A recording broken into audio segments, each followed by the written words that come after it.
This is Residence 104.4 FM. I'm Nick Hennegan. How are you doing?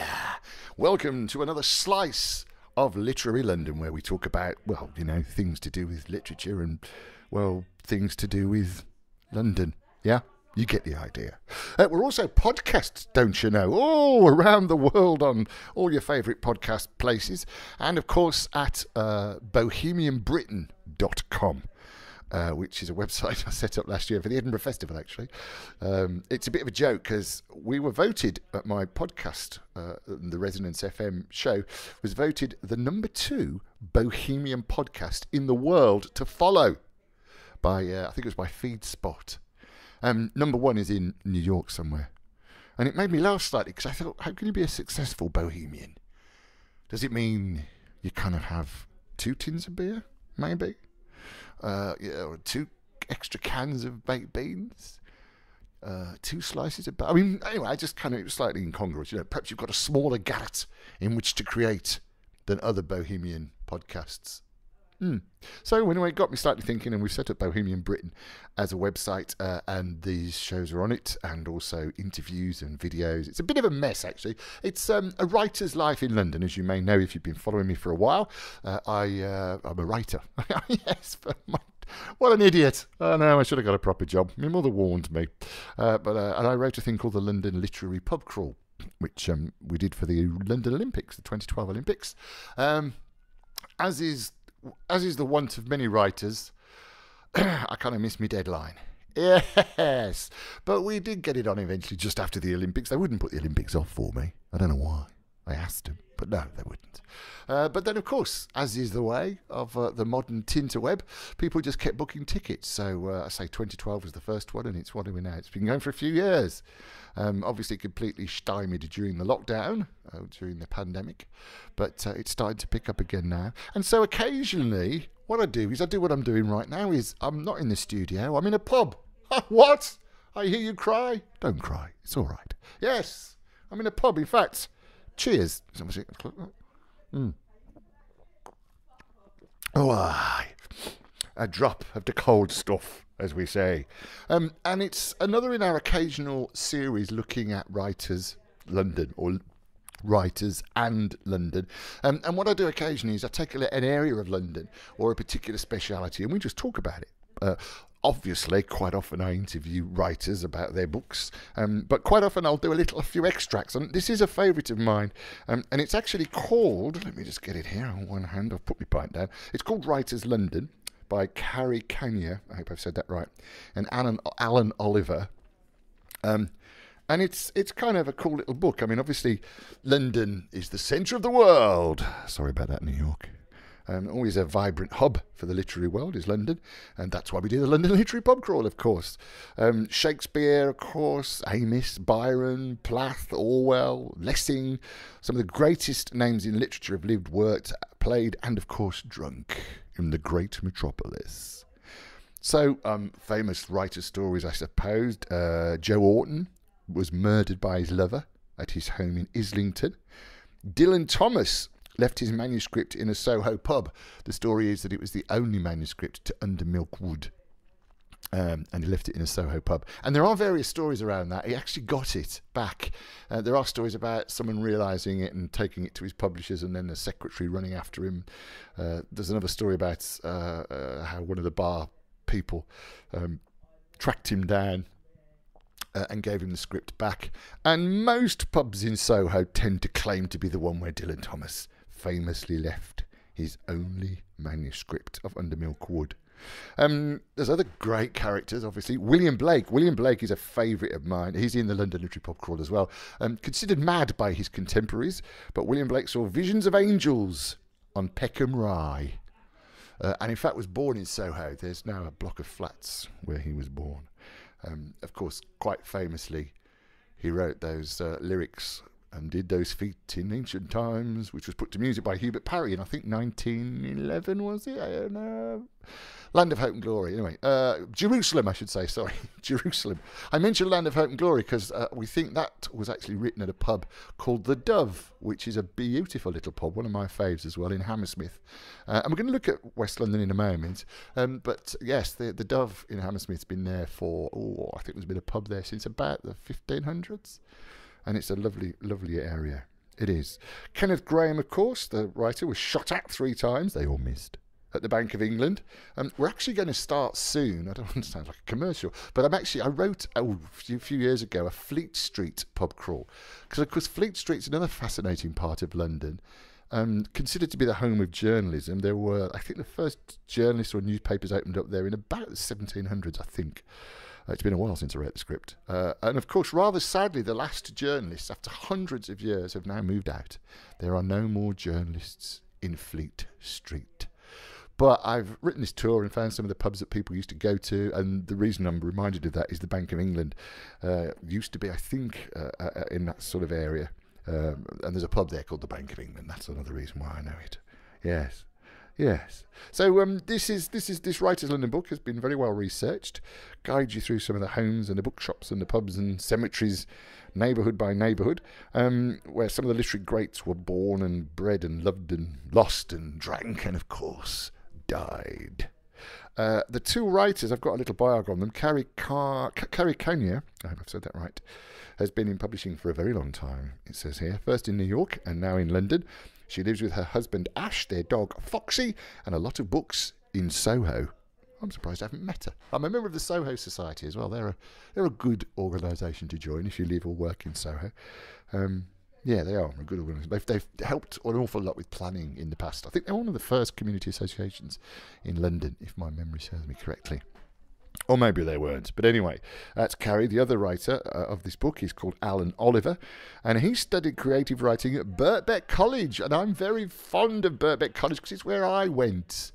Hey, yes, I actually did go to university, believe it or not. I mean, I was 50, by the way, before I got there. I went to what they call a secondary modern school, so I left school at 15 without any qualifications. And I'm aware of that because the Maverick Theatre Company pointed out to me that it's 30 years ago in 2022 that I wrote my first adaptation called Henry V, Lion of England. It was a version of, guess what? Yeah, Henry V by Shakespeare. And I did it for one night at the Midlands Arts Centre in Birmingham. And literally that night, it got picked up by a lovely chap called John Starkey of Starward. They used to manage people like Jasper Carrott and Phil Cool at the time. And it was in the bar afterwards. He said, that'd be great. I'd like to take you to the Edinburgh Festival. And so we went. And after that, Henry V, Lion of England ended up sort of going all around the world. And it's been 30 years since I wrote the first one. Thank you. Yes, I am that old.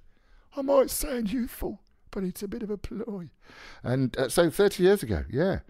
We're actually going to do a version. We're going to do a small tour of it, I think, very much. But so eventually I did get to university. I did a master's degree. Oh, yeah. I didn't think I'd get on it, actually, because I hadn't got an undergraduate degree. But I've got what they call postdoctoral experience, love. Oh, yes. And because it was in creative producing.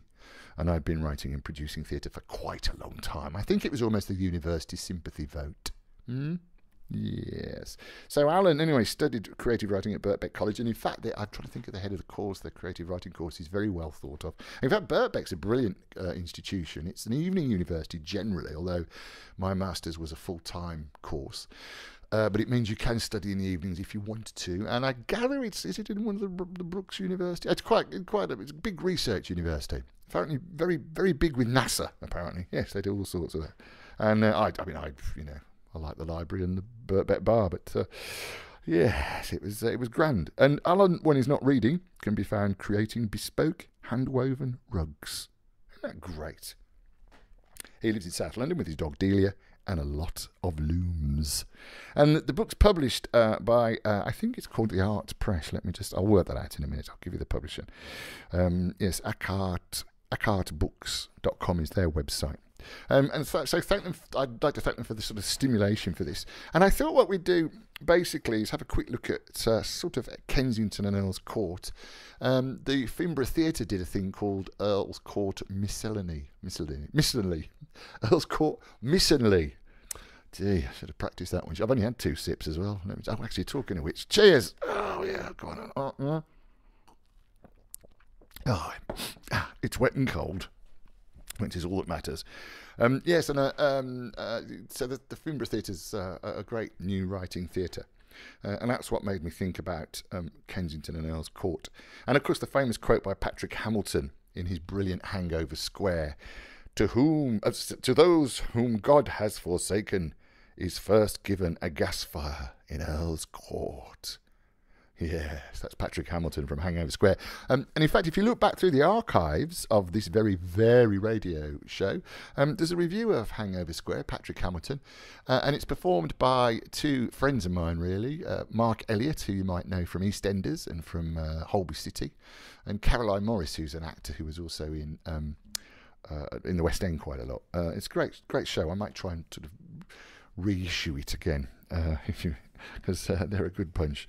And of course, I said things like "Get out of my pub" quite a lot. I went do for Mark. Yeah, he played the part. Anyway, I won't talk about what part he played. It's irrelevant now, isn't it? Because it's on the archive anyway. So we're on to the more famous writers that lived around Kensington and Earl's Court. Possibly the most famous, really, is T.S. Eliot. Well, not the most famous, but a very famous writer, T.S. Eliot. Thomas Stearns Eliot, who also features on the Literary Pub Crawl. He's actually an American originally, and then he converted and became British, don't you know? Yes. And in 1957, he moved to Kensington, more precisely 3 Kensington Court, W8. With his new wife. His new wife was actually his former secretary, Valerie. Yes. So the couple remained in Kensington Court until Eliot's death. Actually, he was at home when he died in 1965, I think. Comedian Groucho Marx, Groucho Marx, a fan of Eliot's writing, famously visited the poet at Kensington Court, as did other notable figures of the time. Despite a 36-year-old age difference between the two, the couple seemed very happy. And when not spending a night in, they'd go to the theatre in the West End and attend dinners and literary parties. Valerie continued to live at Kensington Court until her death in 2012. So that wasn't that long ago, really. Friend and mentee Ted Hughes, of course, would officially unveil an English heritage plaque to Eliot at the flat in 1992. And I've seen it, yes. So if you go to Kensington Court, number 3 Kensington Court, Kensington W8, the home and death place of T.S. Eliot, Thomas Stearns Eliot. Another interesting writer, Christopher Isherwood. He was at 19 Pembroke Gardens in Kensington W8. He lived there while studying medicine at King's College, which isn't too far away, is it? He gave up his studies to follow the poet W.H. Auden to Berlin. I'm glad he could afford it. And then this is another special writer, G.K. Chesterton. God bless him. Have you seen Father Brown on the telly? Yeah, I love it. It's sort of filmed. It's one of those afternoon brilliant BBC dramas that's sort of soft, and they do them very, very well.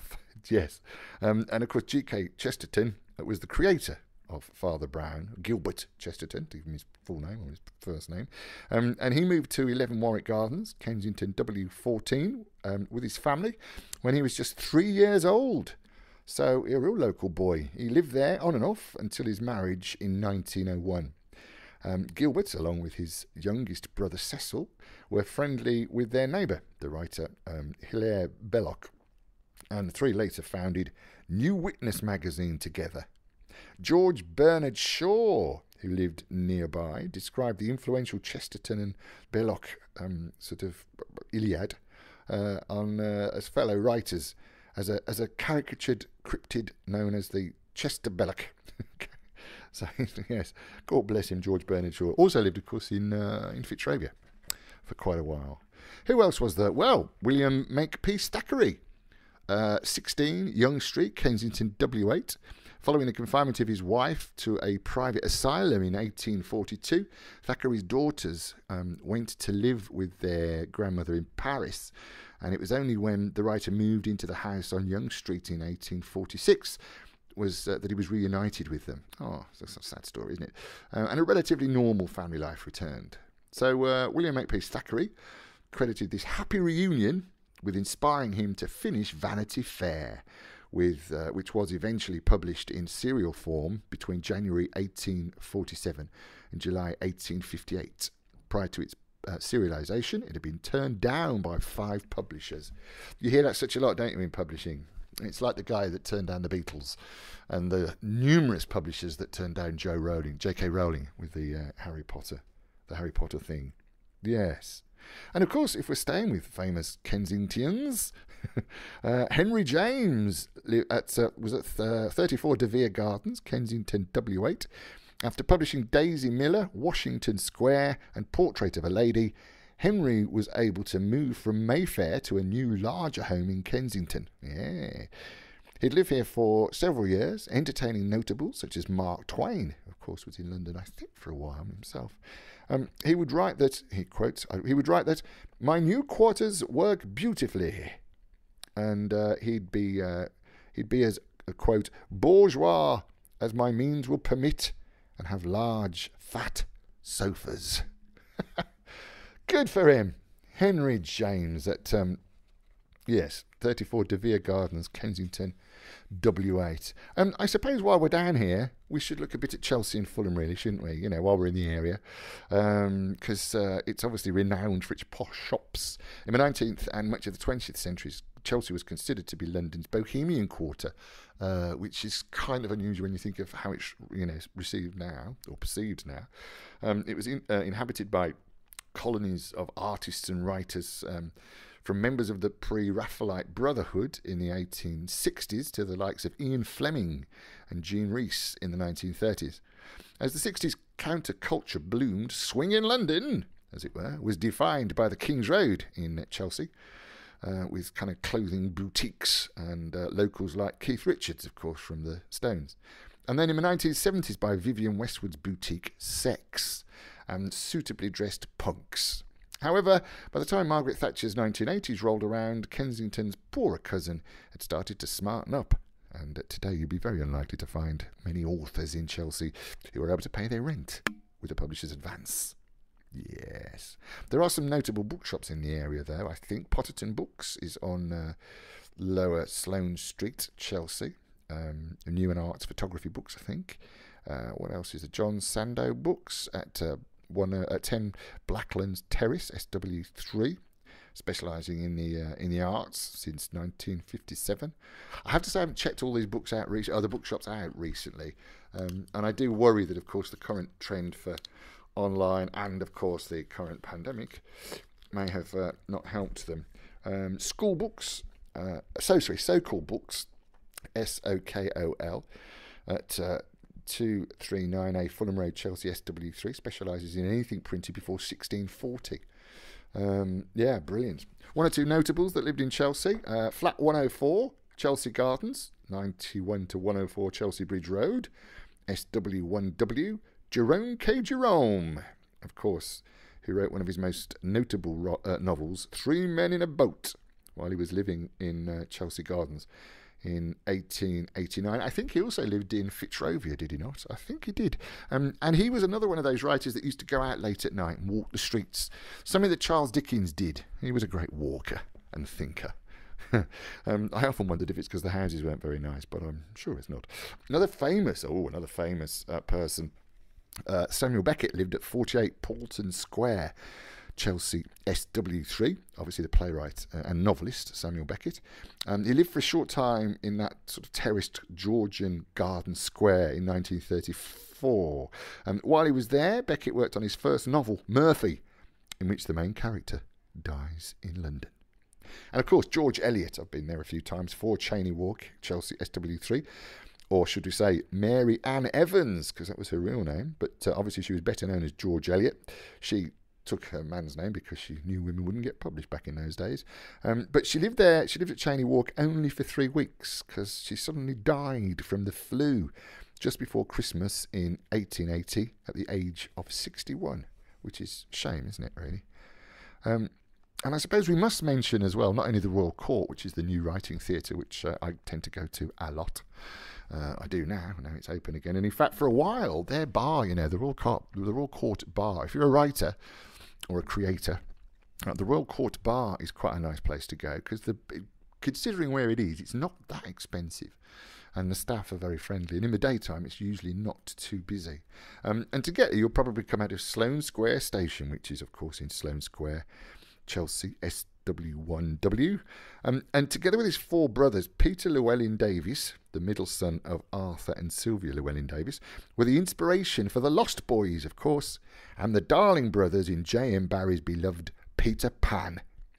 The boys were befriended by J.M. Barrie when they met in Kensington Gardens. Peter was publicly identified by Barrie as the source of the name of his title character, Peter Pan.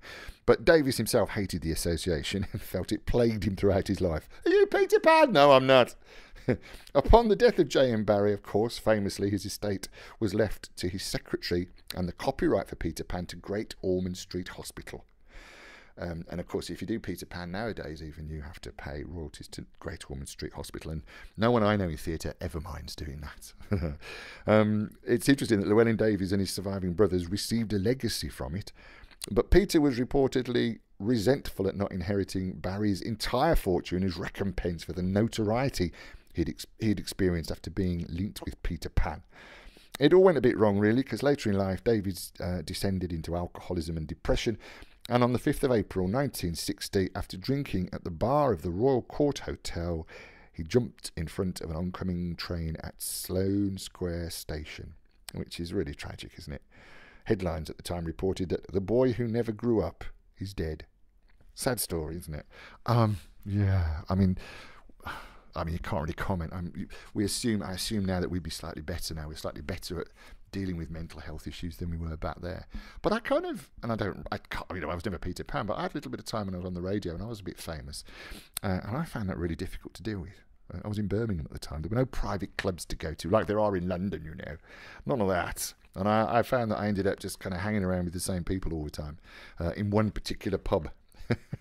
And they'd shove me up the corner so I wouldn't have to do sort of too many autographs, I should say. Possibly one of the most famous Chelsea writers is got to be Agatha Christie, who lived at 48 Swan Court, Chelsea, SW3. And Agatha and her second husband would call Chelsea their London home for nearly 3 decades, from 1948 until her death in 1976. It was while she was living here that she'd write some of her most successful novels, including Third Girl, which was set in Swan Court, where she lived. Christie would frequently be found eating at the restaurant Betty's, which was located on the ground floor of the block. The spacious one-bed flat was put up for sale in 2017 for just under £1 million. And again, if you look back through the archive, I've talked to an author and producer, actually. In fact, all-round good guy. He's a bit of a god. Julius Green, his name is. I think he's now Dr. Julius Green. And I met him when I was at Birkbeck. He was one of our lecturers. He is also a theatre producer, currently working for Bill Kenwright Limited. Bill Kenwright, of course, is one of the most prolific theatre producers in the UK. Julius is a big fan of Agatha Christie, and he's written a book. It's a very big, heavy book called, I haven't got it with me at the moment, so I'm in the pub. It's Agatha Christie, Her Life in Theatre. And it's fascinating. And I say, have a look back through the archives on Resonance 104.4 FM, and also have a look at BohemianBritain.com. And I have half an hour chatting to Julius about the books he's written. He's written 3 books now. One is called, I think it's called Spies and Showbiz. So I've got that wrong as well. But it's about showbiz people who were spies, basically. The other book is Agatha Christie, A Life in Theatre. And it's fascinating because she seems to have looked on writing books as her day job, but her hobby and her great fun was, of course, writing theatre. And of course, as we know, the Mousetrap is now the longest running play in the world, I think. Certainly in London, it's been running for years and years and years. And Julius is a great fan of Agatha Christie. and he writes with great warmth and affection about her. And their books are really worth having a look at if you get a chance. As I say, and failing that, go back in the archives at bohemianbritain.com or Resonance FM, and you'll hear Julius talking about both, all of his books. Of course, the third book he wrote was Producing a West End Show. And that's all about putting a show on in the West End, obviously, which is kind of what he does extremely successfully and has done for a long time. Another famous resident, while we're staying west in Chelsea, is, of course, Quentin Crisp, who lived at 129 Beaufort Street in Chelsea, SW3. So after living in a series of bedsits, he, the sort of famed memorist, I suppose you'd call him, yes, and art model, finally settled in this modest room in Chelsea, where he lived for more than 40 years. He relocated finally to New York City in 1981, where he took up residence in a similar flat. He reportedly never bothered to clean it, saying that after the first 4 years, the dirt doesn't get any worse. You know, I can kind of relate to that, really. Yeah. And finally, where are we? Yes, finally, Thomas Carlisle lived at 24 Cheney Row. Let's put my glasses on, so I need to research this. Yes, Cheney Row, Chelsea, SW3. A mathematician he was, of course, and a historian and an essayist, Thomas Carlisle. And his wife moved to Chelsea in 1834 and lived there for the rest of their lives, renting the house for £35 a year. Although at the time Chelsea was considered unfashionable, the house became one of the, quote, places to be for Victorian London's leading thinkers, with frequent visitors including Charles Dickens and Alfred Lord Tennyson. Dickens cited Carlyle's 3-volume The French Revolution, published in 1837, as a major resource for his A Tale of Two Cities.